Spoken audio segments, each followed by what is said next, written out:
Welcome to Finding Noble, a podcast where we climb into the world of young people's mental health and where we provide support for the adults who support them. I'm your host, Carly Red.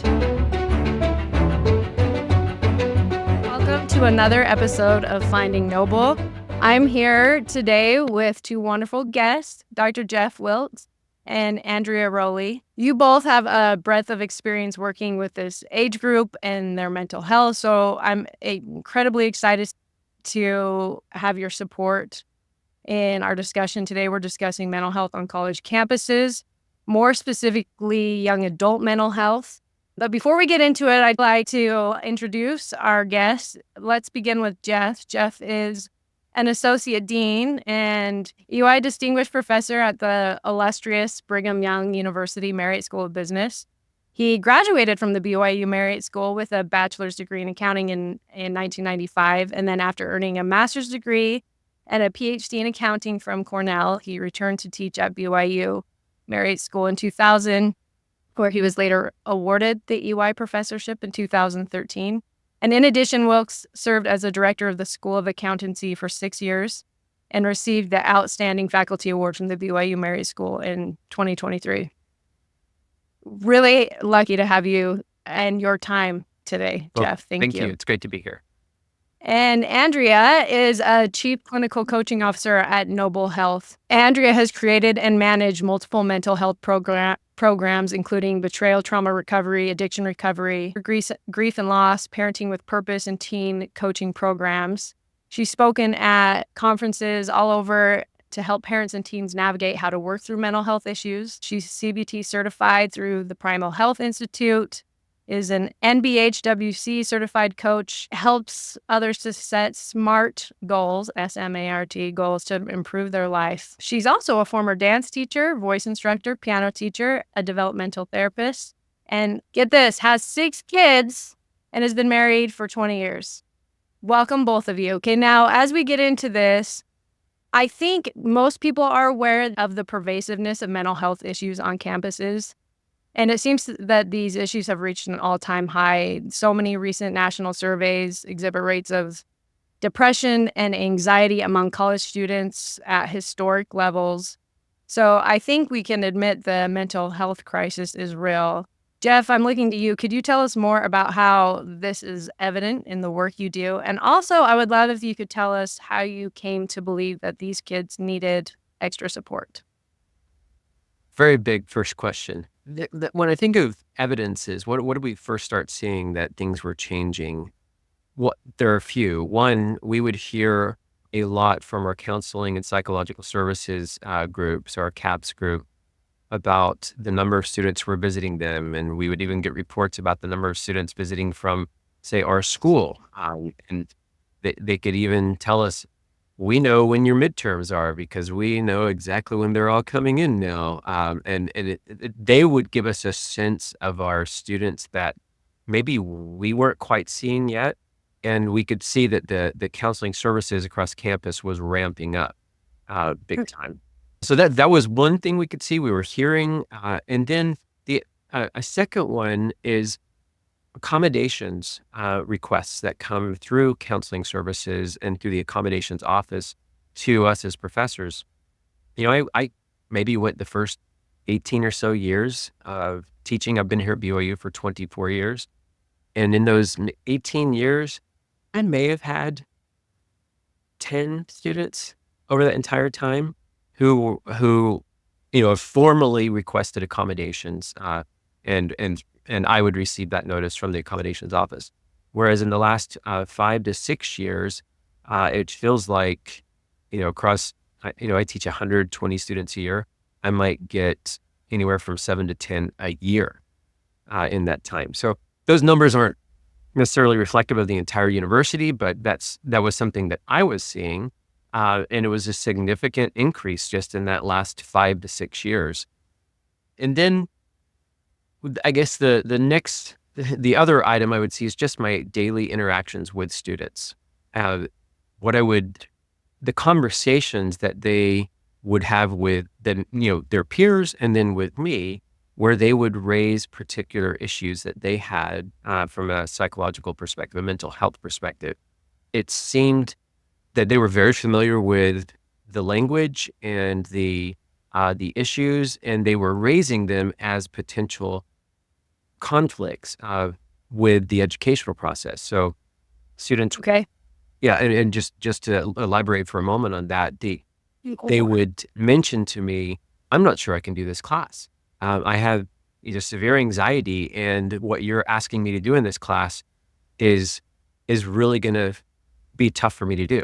So we can talk more about that throughout the recording today, but those are three different scenarios, three spaces where I could see something's changed. There's a significant change in our students over the last 5 to 7 years. How interesting. What it was your experience getting more involved in mental health? Did you start uh, talking to other professors? How did you start raising awareness? Was it just more of an internal thing like, hey, I'm going to start including that in my curriculum and my teaching? Yeah, great question. For me, there were, I don't know, two or three things. I observed my own kids, first off, that going through high school years and then into college, I could see what they were experiencing and how their mental health faced some super challenges. I have one child who's had just a battle with depression and anxiety, and I saw that carry over to the college scene, and just was much more aware because of what I could see my own kids going through. Uh, but then I also went through my own health challenges. About 3 years ago now, had a cancer diagnosis, to stage three, Wow. where I had to go undergo pretty significant surgery and chemotherapy.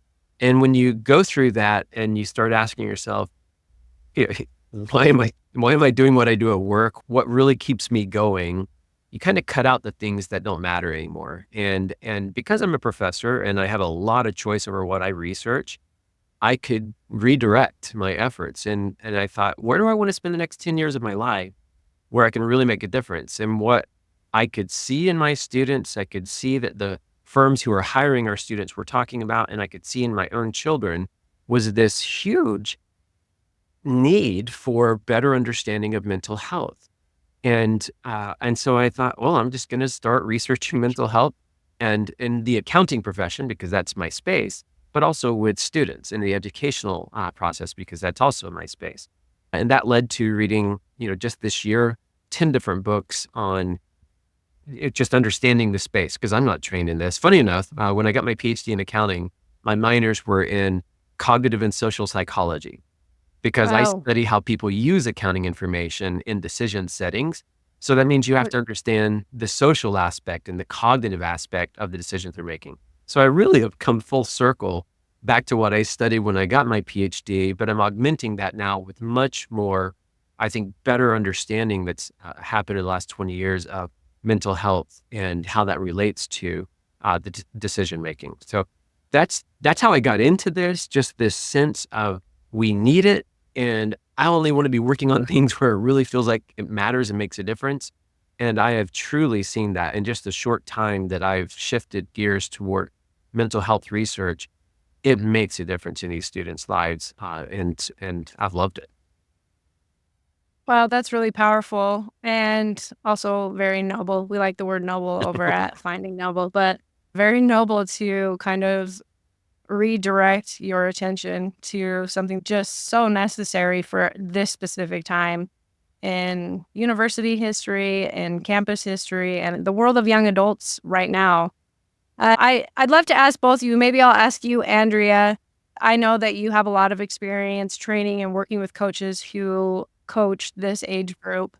What are some of the things that they're dealing with? What are some of the stressors? What are some of the issues that might be more universal across the student body?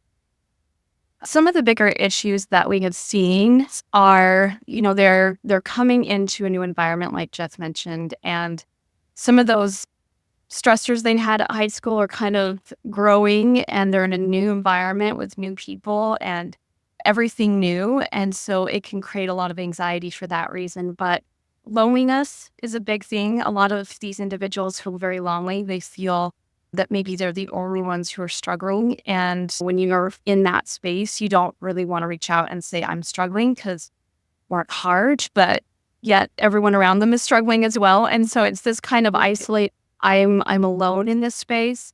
And that seems to be a big factor as well. Some of these students are starting their own families. So you've got not only school and the stress there, but now you're starting a family and you've got some children to provide for and going to school. And so there's just a lot of different challenges that we've seen, but those are kind of the main ones. That's helpful. What about you, Jeff? What would you say? Then maybe more specifically, what about the pressure of performance? I mean, the Marriott School of Business is, I'm aware, is notoriously difficult to get into and also to do well within. And so I imagine that adding that on top of it, maybe there's more to that.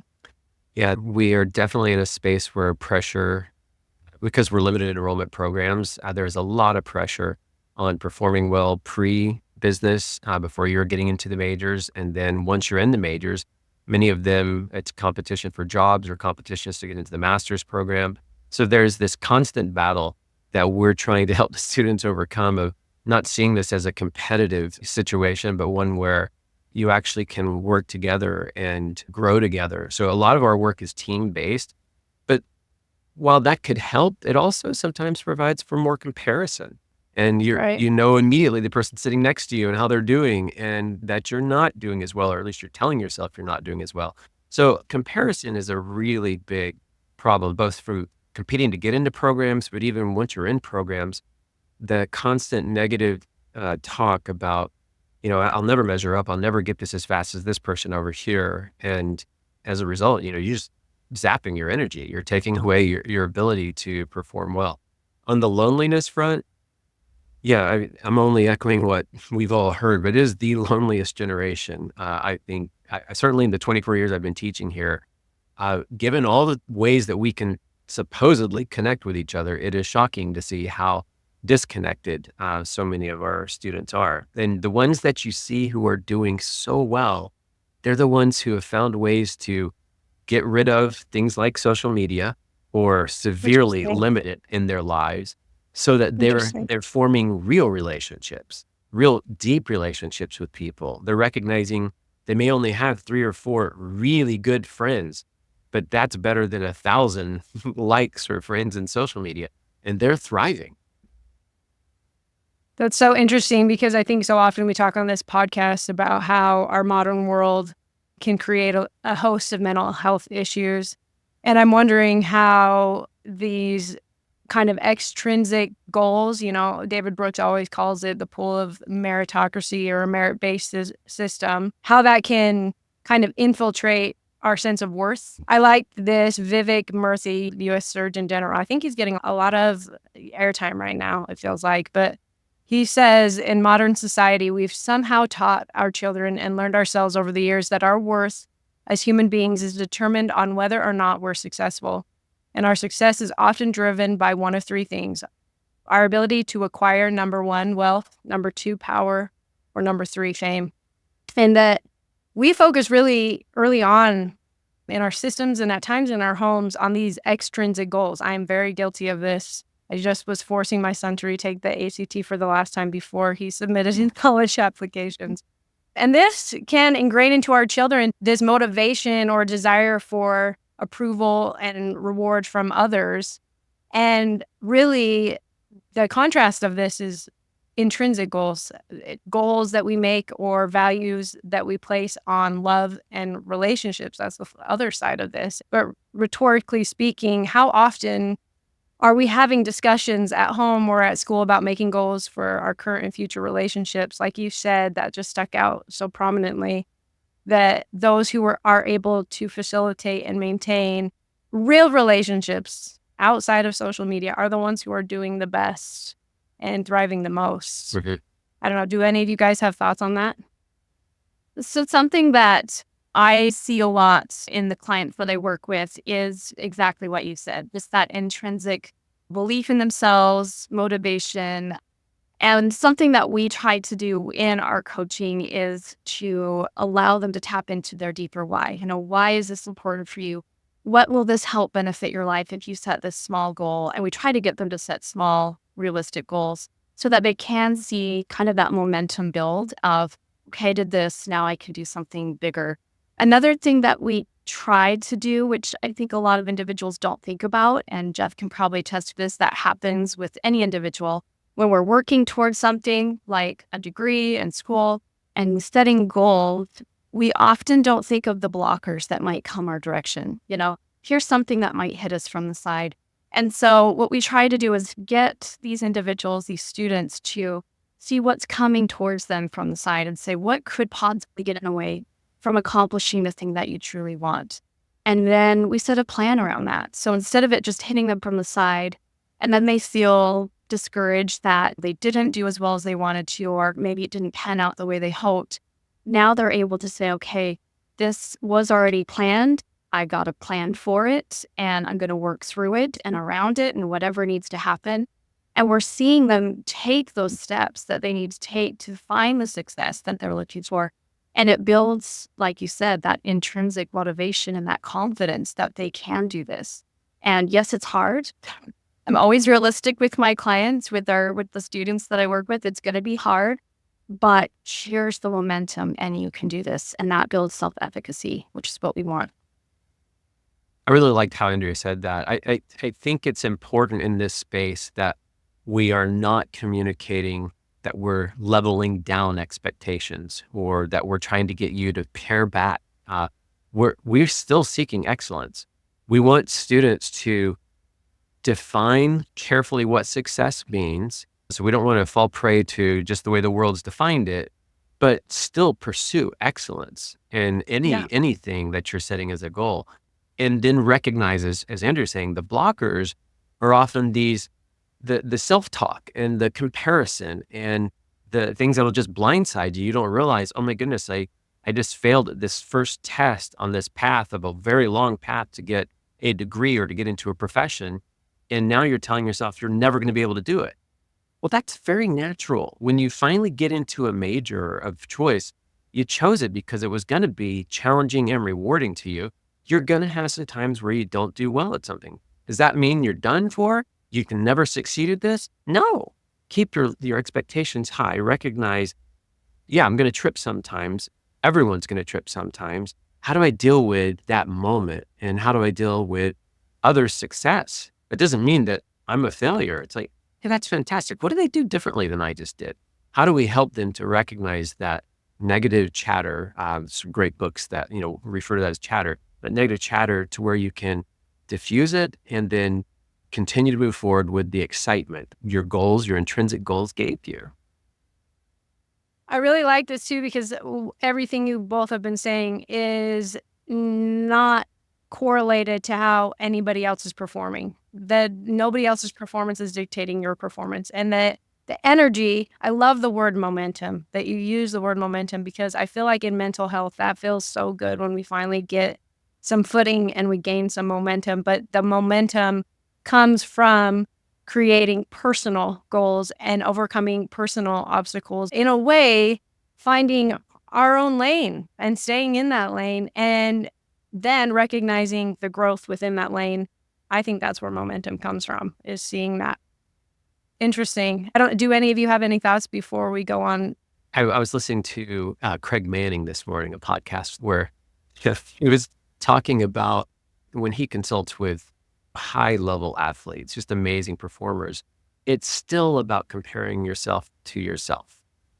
Yes. And when you're saying staying in your own lane, what I think of is, it's not meaning, well, this is the only place I can do well. It's no. We're just meaning keep focusing on improving yourself, on yourself. Don't worry about how others are doing. In fact, rejoice, be excited about what others are doing.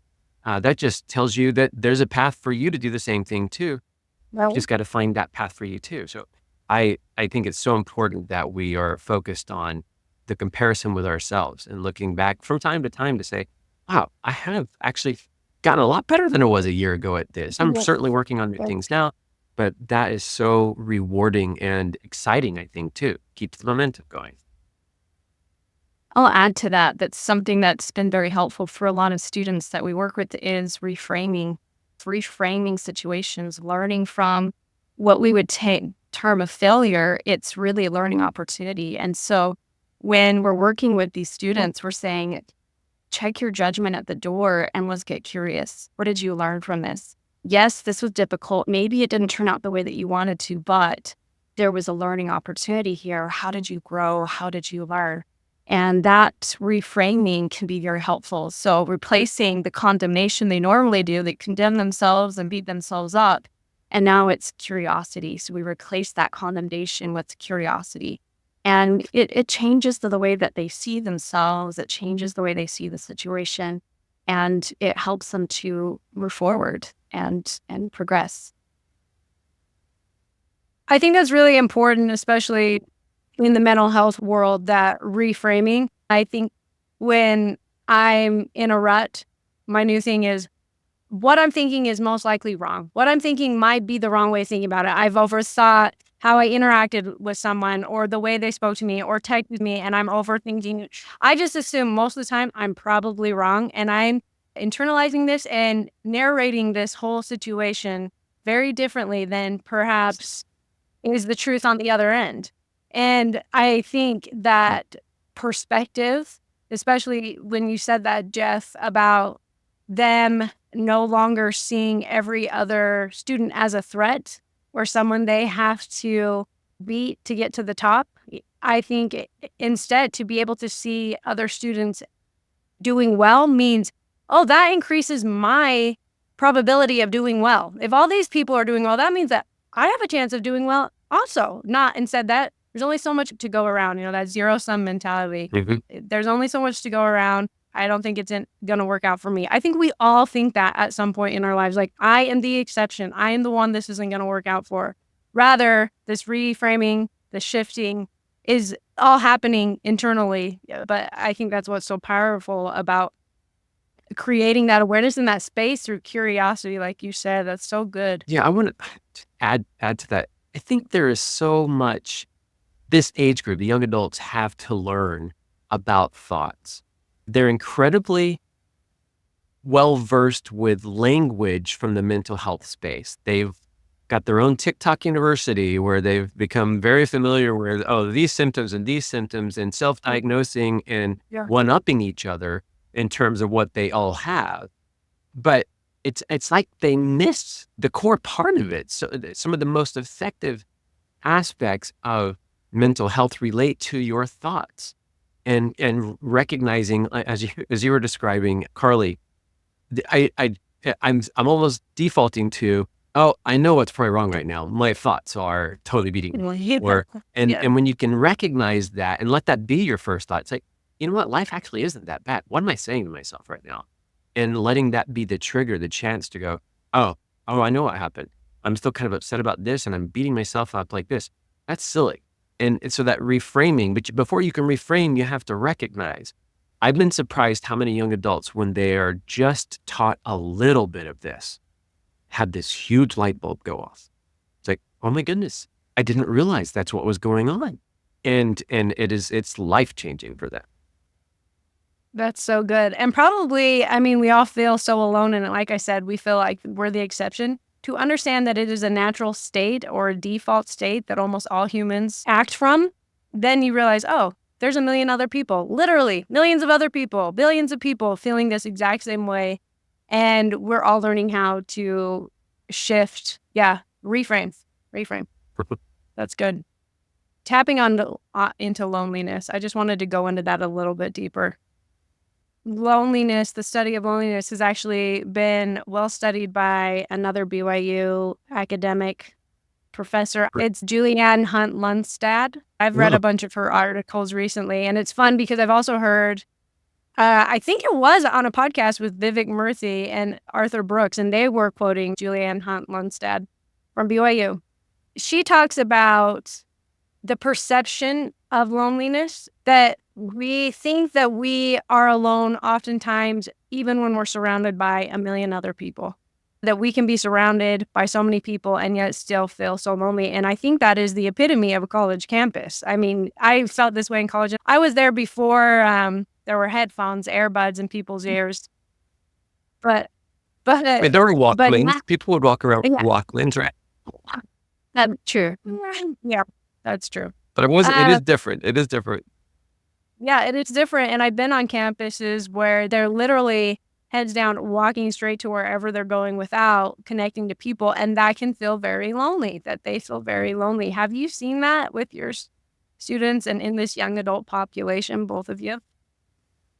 I definitely have. I mean, in my new role as associate dean, I walk across campus a lot more. So I'm leaving my building and seeing, how many people are walking and looking at their devices.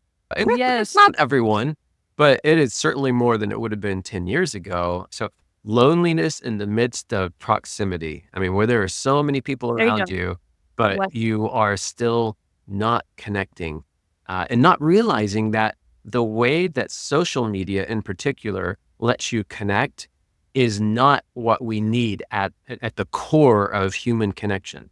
It's a it's a totally different thing to have surface level likes and comments back and forth than it is to have a real conversation with someone. You talked about needing to feel support or that you could have support from someone. You don't know that if you haven't really gotten to know the person sitting next to you. Go ahead. And how often, I mean, we just want to encourage people to ask questions, truly be curious. We're back to curiosity again. Truly be curious about the world around you and the people around you and asking who they are. Why'd you choose that major? Oh my goodness, what was that like when it's asking more and asking more because you're flat out curious and interested in that person. Yeah. So it's definitely there. Well, and I Yeah, think it that's so goes back to interesting. something that Work mentioned earlier too, is it's easy to compare. We're connecting on social media where everything looks really great and lovely and, maybe not the full picture. And so it's very easy for someone to compare and say, well, how do they have it together? And I'm over here struggling. And so that can be a piece of it too, is just they're not connecting on that deeper level and saying, here's where I'm at. Here's how I'm feeling. It's hard to put yourself out there when you feel like everyone else is doing well, but you're struggling. And, what's wrong with me? So Yeah. part of it too is just kind of that internal dialogue. If I put myself out there, what are they going to think? What are they going to say? How are they going to react to that? Well, going back to what you guys were saying, that internal dialogue that happens, very real and it's very critical. And so something that when I'm working with individuals, I often have them focus on quite often is how is the relationship with yourself? How do you speak to yourself? How do you judge yourself? That relationship is so important because if that relationship isn't healthy, then all other relationships will suffer. Because if I am struggling with how I see myself, then everything that you do will go through that self-hatred filter. And now I will see it differently. I will take it wrong. I will twist it to kind of fit my narrative because it goes through that filter. So I'm always very curious when I'm working with clients, how is that relationship with yourself? And then I branch out. How is your relationship with school? Do you beat yourself up if you don't get the grade that you really, really wanted? Is it good, but it's not perfect, right? That perfection. How's your relationship with food? They're stressed and maybe they're coping in different ways. So we look at all relationships. How is that relationship with yourself and everything around you? And that makes a huge difference. Yeah. I love that. Andrew, you reminded me of two of my favorite books that I've read this year. One, Chatter. I mean, that's exactly what that negative voice, that automatic negative thoughts that jump to our minds. And then Anxious Generation, which I Oh, just finished last week, very much about the loneliness that has really taken hold, the effects of social media through high school and now into college. I'll tell you what we're doing here at BYU, which has had already phenomenal impact. We tested it last semester, but now this semester, every incoming freshman has to take a course called University 101. And the course size is limited to no more than 25 students. So you can imagine as a freshman, you're often in these massive classes. You Yeah. hardly get to know anybody around you, let alone your professor. You have to take this class with 25 and no more than 25 people. You get to know that professor really well. You get to know those students really well as you talk about the mission and the purpose of BYU education. And the assignments for that class are you need to go to a sporting event together. You need to go to a cultural event together. You need to visit the museum together. You get to know the university, but you're getting to know it with this small group of people who become your family. You're really connected because of the conversations you're having with each other in that space. So now when you communicate over these newer technologies in social media, it's with a backing of a deep relationship already versus I only ever had a surface relationship with this person. In the short time we did it last winter, and now everyone that comes in university, people are connecting so much better and feeling like they have family here. They have someone, and including a professor and the small group of students that they know they can reach out to without going, who do I talk to in this university of 30,000 plus students? I have a daughter that just went to BYU, and I didn't know that was the new thing. I could see her go from stressed and anxious to, I have a network. I have these people in my corner, and they've already talked about running races together and doing things together, and they're going to see each other. And so I love that, Jeff. And I love that you bring that, because I feel like that is a great benefit, that a great change that they've made. It's a game changer. It will, and what I can't wait for is, we won't see them in my classes until 2 or 3 years from now, except I get to teach one of these courses in winter semester, so I'll see it then. But to see that wave of students who have felt like they belonged and have family around them from the very beginning, finding their way into majors and still have that strength, it will be a different group of students. Well, and how interesting to put them in a course that eliminates the competitive aspect, right? You're all cheering for the same team, most likely. You're all going to the same event. It's very connective. And also how interesting that this was a natural college experience for almost every other generation. But this one, we have to kind of put it in a little petri dish and make sure that it happens for the kids that are on campus now. Who decided, and how long did it take for that to happen? It happened very fast, I'll tell you that. Really? And so I think President Reese, who's been our university president now for a year, the ideas of this may have started when he was the academic vice president, because they started testing it very early stage, fall a year ago, and then more expansive winter, and now full blown. So I think he's been part of that from the beginning. Even President Worthen may, I think at the tail end of his time, was part of it, but it's been very recent, and everyone's just feeling, it's not just the students, even the professors who are part of this are connecting with these students better. And think of how many sections, I think it's 280 sections right in the fall alone. And most of these are being taught on an overload basis, but professors are just saying, I want to do this, I'll do this, let me do this. And it's phenomenal.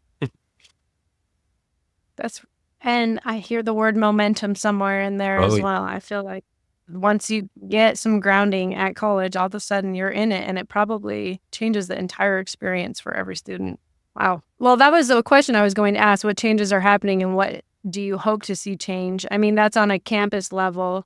What about within the students themselves? Do you feel like people are changing? I have a huge hope that we will not be overruled by technology, that humans are smart enough to know we need connection, that it is innate to our species, that we have to have it, and that we will make changes and shifts for all emotional, social, even physical health, relationships, and connection affect the whole gamut of who we are.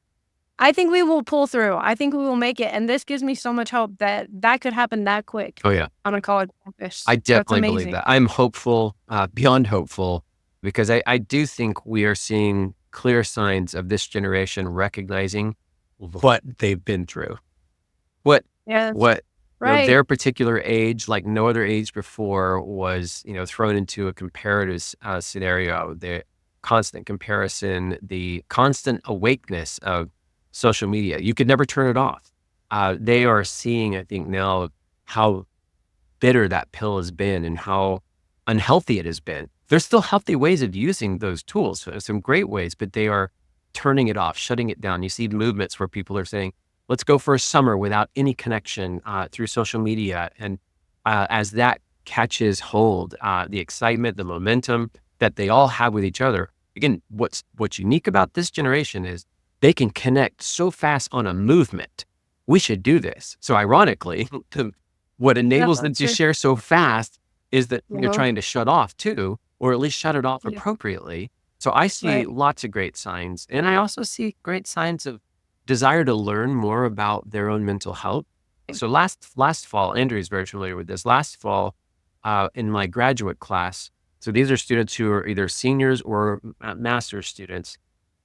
We study technical accounting research. It's a very intensive class, which beats up a lot of people. It kind of scares them. And having realized this, I wanted to introduce my students to research on mental health and how it can apply in professional settings. Of course, it's going to apply in personal settings too as you're learning this, but our focus was in accounting settings, where can you see better awareness of mental health, recognizing negative thoughts, reframing, all these things we've been talking about today? How can that make you a better accounting professional? So Well, just along with the technical research that we were doing, because we would do a lot of cases every week, on the lighter day of the week where they were deep into their research, I assigned them research in mental health, research in cognitive behavioral therapy. And we come to class and talk about that. And we even experimented with them using Noble, the health app, which is very cognitive behavioral therapy focused. And what was the startling thing to us is we pitched this to 120, 130 students, and 25% of them signed up for it. I didn't require it, but I just said, hey, here's a great tool that will help you set some goals, learn more about how your thoughts work. And if you're prone to depressive thoughts or anxiety or stress, comparison, you can set some goals, work with a coach to identify and work through exercises that helps you be better at this professionally, which of course is going to affect you personally as well. We right. had 25% of my students sign up just to get exposure to that, along with all the readings we were doing in the class. But it went so well. This is getting back to your question. There was so much to hope for as I watched their reaction. Just the little bit of exposure they got and recognizing their own thoughts and going, oh, wait, I can do something about that. It was such an effect in those students that we opened it up to our junior year students, which were about 300 students. Went in, pitched it, described it, saying, it's just a tool for you, there for your use. And we had, again, 25% of our students sign up to use this. 1 month into the semester, right after their first midterm, when they were super stressed, they're like, yeah, I could use that. And the reports throughout the year, when they filled out their surveys and they described why it was so beneficial, were really indicative of what we've been talking about today. When they could recognize the thoughts that were automatic, everyone has them, then automatic negative thoughts, and then reframe them and go through exercises that would help them do this. They reported such improvement in their personal lives as well as what they were experiencing as students. So there's some of the things we're trying, the experiments that we're trying and giving students opportunities to do. That's an example of that. That's really beautiful. Andrew, do you have anything you want to say about that and your experience with that? Just to go off of what Jeff was saying, it really was such a beautiful experience to see these students come in and, like we've been talking about, overwhelmed, stressed. I don't think Jeff Tim can describe enough how stressful that program is. It is pretty intense. And to have them know that they had somebody to, we talked a lot about connection today and loneliness, and having somebody there in their corner that they feel safe with.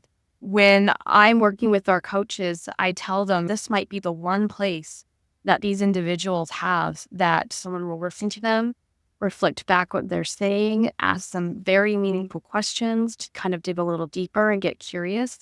When we reach out to individuals, what we typically get is, here's how to fix it. I'm not comfortable with what you're saying. Let me just fix it and let's shut this down. And so when someone's reaching out to a coach who says, tell me more, that's a game changer. It's, okay, I'm safe with you. I can share how I'm feeling with you. And just being able to kind of release that pressure valve with somebody who's safe and then be able to jump back in and start getting to work makes a huge difference on an individual. Whereas, in a normal situation, that pressure valve just keeps building.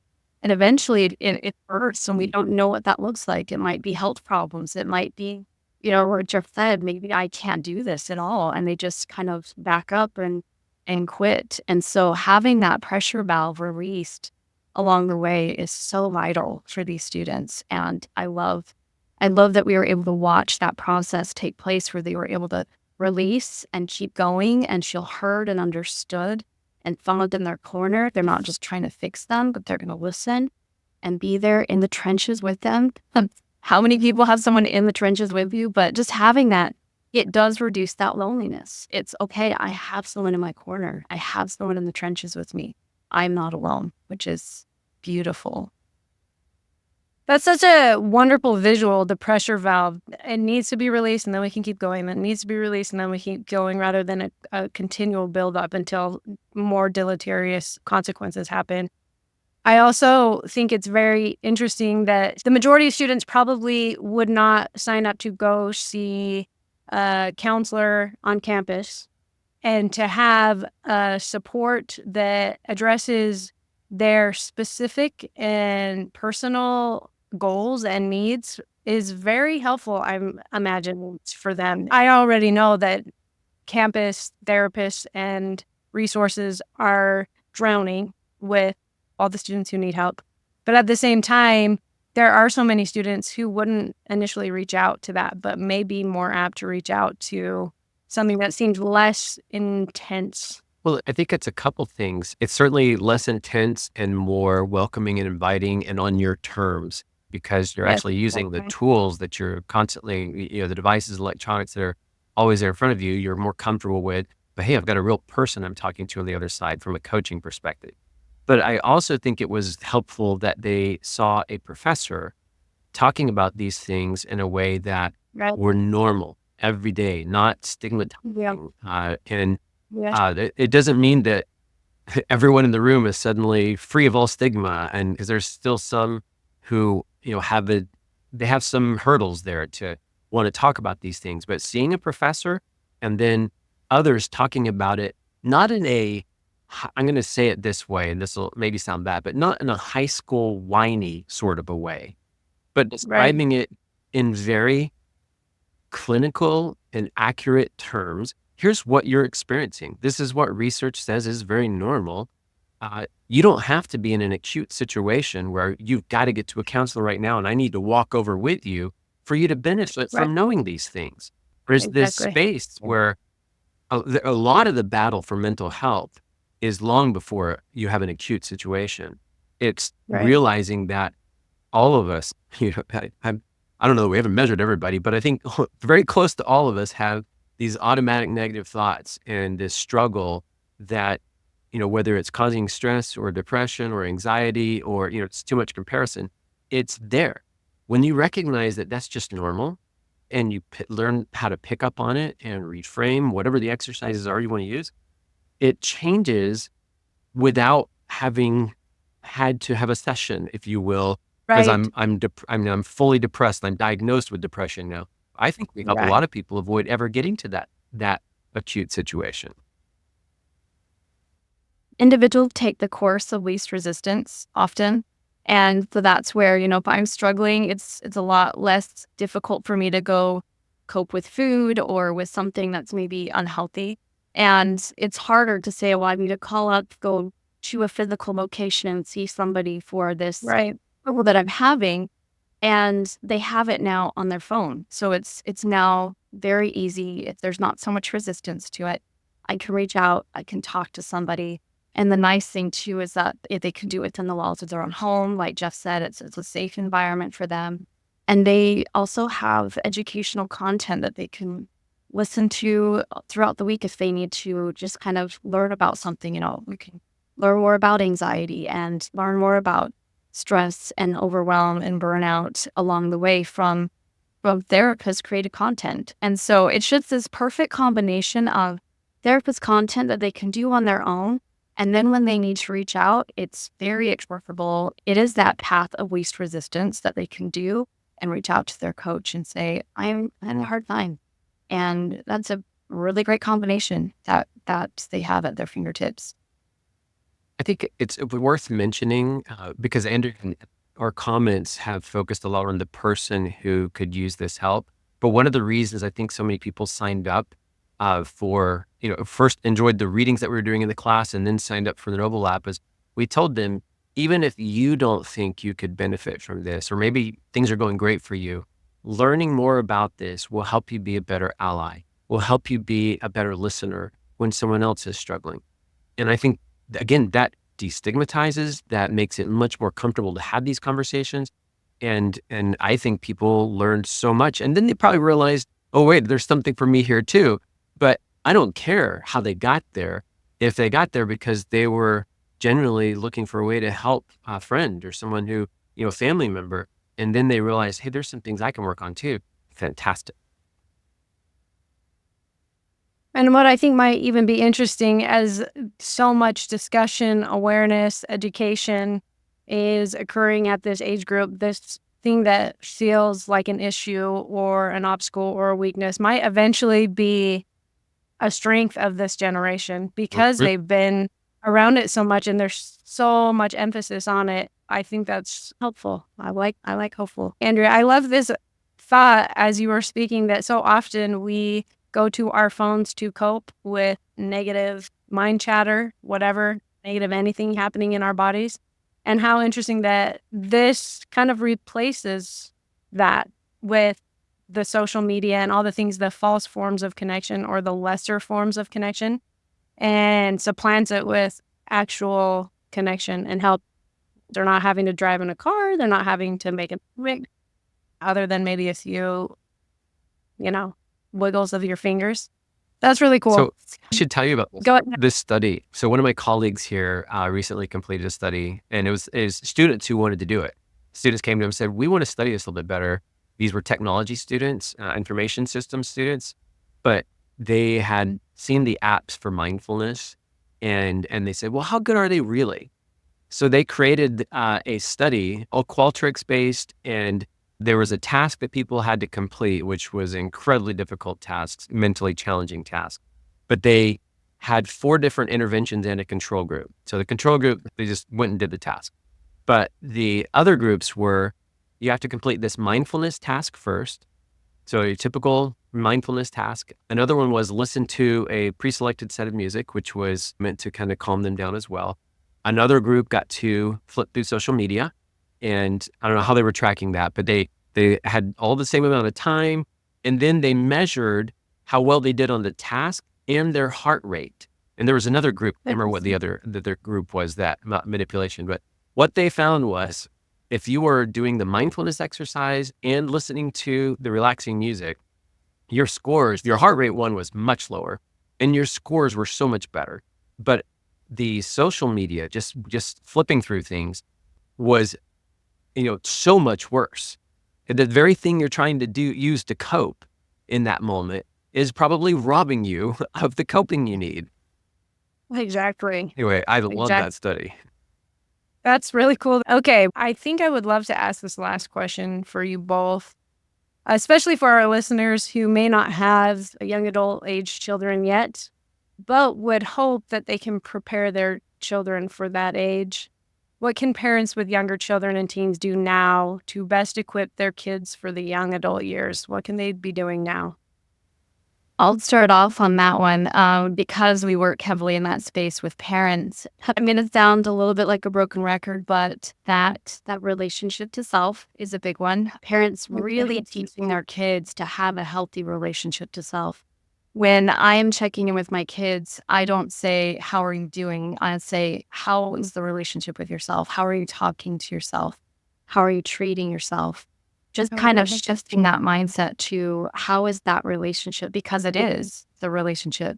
And then normalizing emotion. I think that's another big one, is just really teaching our kids it's okay to be happy and sad and all the things. I think we kind of lump emotions into good versus bad. And so when I worked with clients, we have to reframe it to pleasant versus unpleasant. They're all healthy. They're all good. There's no good versus bad. They're all good, but some are more pleasant than others. And so we want to learn from the unpleasant. What can we learn from that? What can we take from that? And then the pleasant ones are there to kind of give us a little bit of a break from the unpleasant ones. And that's really the dance that's happening is, okay, we've got some unpleasant things going on. What can we learn? Let's get curious. And then the pleasant ones, oh, good. We get a little bit of a break, but they're all good and they're all necessary. And I think that is a huge thing that we can teach our kids is to normalize that and not be ashamed of those emotions, but to reach out, to connect, to get curious about and process through them in a healthy way. Love it. This is a great question. So then, you might have to talk me down here at the end. I'll be up on a soapbox yelling this, but we, we have 2 dogs, and one's a puppy. It's just 2 months old. And so we're in the middle of training the puppy right now. We tried to have a puppy when our kids were all young, and it was impossible to train that puppy because there were a lot of kids undoing all the training we were doing, they were doing for the puppy. And so Yeah. it's so frustrating. Now it's great. And what you realize is it has almost nothing to do with the puppy. It has everything to do with the adults, the trainers, the ones. Are you being consistent? Are you learning everything you need to? So not that our kids are like dogs or anything like that, but when you think about the scenario of who needs the training, who needs the counseling, I think parents first and foremost need to understand this space. They really need to take the time to read and take to heart the very things that they're maybe saying, hey, kids, you need to figure this out. Don't just hand over everything to a therapist. You can't just think that giving my kids over to a therapist or a coach or a school counselor is going to solve the problem. You need to learn and understand and listen and take the time to listen and understand what your kids are really going through. So that my first thought is, parents, you've got to own your responsibility to learn and to really invest in your children. And I don't mean invest by paying for the best therapist and paying for the best. I mean, spend the most rare of resources, and that's your time, to get to Yes. listen and have natural curiosity in what your kids are going through. So that gets to my second point, which is your kids need real relationships. First with you. It needs to be a real relationship. And so often that's going to mean separating from technology, getting away from spaces, getting away from home even. Go do things together where you are physically together and undistracted, and allow them to do the same thing, encourage them to do the same thing in their relationships with others. There is a huge question. I don't know why it's even a question of what should we do? This is my third item. What should we do about social media in schools and smartphones? And there are 2 districts, I think, in Utah now who have banned phones outright in school. I wish it was my district, but it's not. And I'm just shocked. It's like, what is this going to take for the adults to start being adults and saying, this is dumb? No. All of us just need to say, kids, you don't need this in school. Check it into a magnetic pouch. And I mean, my son, he was a counselor this summer for a youth trip. So, high school age kids, they'll go on a 2-week trip back to, all over the world, really. HXP, it was the one that he participated in. But at the beginning of the trip, they all put their phones in this pouch and it magnetically seals, and you don't get it back till the end of those 2 weeks. They were such different kids after just 2 weeks. And a huge part of that was just, you don't get to have that access anymore. We need to do that every day with school. You check in, it puts it in a locker. You don't get it back, not even between classes. You just don't get it back until the end of class and end of the day. That would do a huge amount of improvement from a mental health perspective, because of the relationships you're going to form again that aren't there right now. Like the parents that we work with, having them look at their own social media use and their own, use, because they're telling their kids that they're kind of struggling themselves. And I think it always comes back to self. When I'm working with parents, I'm like, let's bring this back with you. If they're like, I'm struggling with my relationship with my teenager, I'm like, okay, how is your relationship with you though? How is I that? don't want to hear that, Andrea. I don't want to hear that ever. Well, and it's the narrative, right? It goes back to that narrative. I, as a parent, have my own narrative. Am I being a good enough parent? Am I not being a good enough parent? And that can get in the way of me actually just being a good parent, because I'm constantly feeling like I'm not doing enough. And so I'll kind of put that onto my kid, and they're not doing enough. And now we're all not doing enough. And so it's just seeing the little wins and saying, we're doing a good job, but I need to monitor mine. You need to monitor yours. Let's do this together, and kind of making it a team effort. It's really fun, Yeah. Love it. And I guess the last thing I would suggest here, as you're informing yourself as parents, as you're trying to learn more and more about this, there are such great books out there. And the 2 that have had the biggest impact on me are, of course, The Anxious Generation. That will help you understand a whole lot more about what you and your kids may be going through. But then the other one is called bad therapy, why our kids aren't growing up. And one of the key takeaways from that book is, we do need to understand thoughts. They're informative books about what we could do to understand our children better and help them thrive, flourish. And I truly believe we're going to figure this out. It's been too much suffering these last few years, and these kids are going to figure it out too. But we can do a lot to make that happen right now as parents. Wow, those were both beautiful responses. I wish we could go on forever, and I wish you both could just come home and be in my back pocket and help me get through this next year. I was a teenager, I did everything I was told. I was so afraid of disappointing my parents, and I can't figure out why my kids don't have that fear inside them. They just don't. Well, yeah. I'm actually really excited to go back and listen to this episode. I was trying to write down as fast as I could. Even just how is your self-talk? I'm really needing to ask my 16-year-old daughter that. So thank you both for just the work that you do and your thought into the answers and the motivation behind doing what you're doing. It's really beautiful and hopeful that it is going to get better and that we're all going to get better. Thank you for your time. I know you both are very, very busy. It's been a delight to spend the morning with you, and I hope you guys have a good day. Thanks. So thank you. Thank you. It's been great to be here with you both.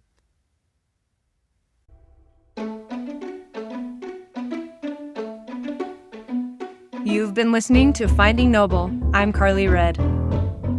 Follow Finding Noble on all available podcast directories and find out more on our website, findingnoble.com. That's findingnoble, Noble.com. And if you or anyone close to you are looking for further resources on young adult and adolescent mental health, Dr. Skinner and a host of other leading professionals working in the mental health world share courses and even answer your questions, all on parentguidance.org. That is parentguidance.org, brought to you by the Cook Center for Human Connection.